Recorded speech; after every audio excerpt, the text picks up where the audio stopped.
अथ तृतीयोऽध्यायः। श्रीशुक उवाच एवमेतन्निगदितम् पृष्टवान् यद्भवान् मम नृणाम् यन्म्रियमाणानाम् मनुष्येषु मनीषिणाम् ब्रह्मवर्चसकामस्तु यजेत ब्रह्मणस्पतिम् इन्द्रम् इन्द्रियकामस्तु प्रजाकामः प्रजापतीन् देवीम् मायाम् तु श्रीकामः तेजस्कामो विभावसुम् वसुकामो वसून् रुद्रान्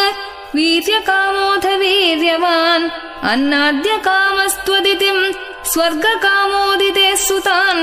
विश्वान् देवान् राज्यकामः साध्यान् संसारको विशाम् आयुष्कामोऽश्विनौ देवौ पुष्टिकामयिलाम् यजेत् प्रतिष्ठाकामः पुरुषो रोदसी लोकमातरौ रूपाभिकामो गन्धर्वान् स्त्रीकामोऽप्सर उर्वशीम् आधिपत्यकामः सर्वेषाम् यजेत परमेष्ठिनम् यज्ञम् यजेत् यशस्कामः कोशकामः प्रचेतसम् विद्याकामस्तु गिरिशम् दाम्पत्यार्थ उमाम् सतीम् धर्मार्थ उत्तमश्लोकम् तन्तुम् तन्वन् पितॄन् यजेत् रक्षाकामः पुण्यजनान् ओजस्कामो मरुद्गणान् राज्यकामो मनून् देवान् निर्वृतिम् त्वभिचरन् यजेत् कामकामो यजेत् सोमम् अकामः पुरुषम् परम् अकामः सर्वकामो वा मोक्षकाम उदारधीः तीव्रेण भक्तियोगेन यजेत पुरुषम् परम् अकामः सर्वकामो वा मोक्षकाम उदारधीः तीव्रेण भक्तियोगेन यजेत पुरुषम् परम् एतावानेव यजताम् इह निःश्रेयसोदयः भगवत्यचलो भावो यद्भागवतसङ्गतः ज्ञानम् यदा प्रतिनिवृत्तगुणोर्मिचक्रम् आत्मप्रसाद उत यत्र गुणेष्वसङ्गः कैवल्यसम्मतपथस्त्वत भक्तियोगः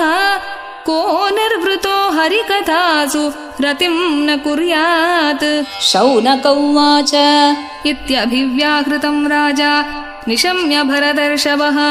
किमन्यत् पृष्टवान् भूयो वैयासकिम् ऋषिम् कविम्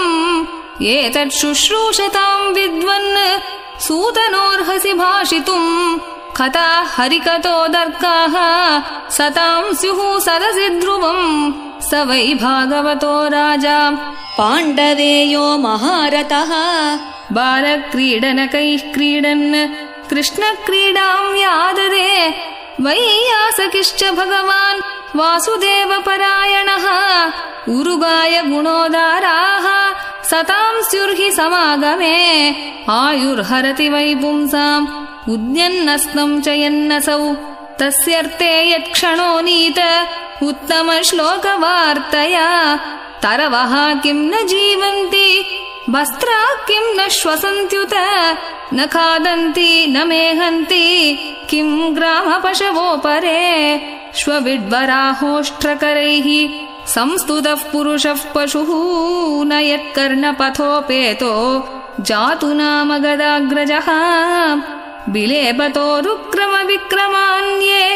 न शृण्वतः कर्णपुटे नरस्य जिह्वा सती दार्दुरिकेव सूत न चोपगायति उरुगाय गाताः भारः परम् पट्टकिरीटजुष्टम् अप्युत्तमाङ्गम् न नमेन्मुकुन्दम् शावौ करौ नो कुरुतः सपर्याम् हरेर्लसत्काञ्चन कङ्कणौ वा बर्हायिते ते नयने नराणाम् लिङ्गानि विष्णोर्न निरीक्षतो ये पादौ नृणाम् तौ द्रुमजन्मभाजौ क्षेत्राणि नानुव्रजतो हरेर्यौ जीवन् शवो भागवताङ्घ्रिरेणुम् न जातु मर्त्योऽभिलभेत यस्तु श्रीविष्णुपद्या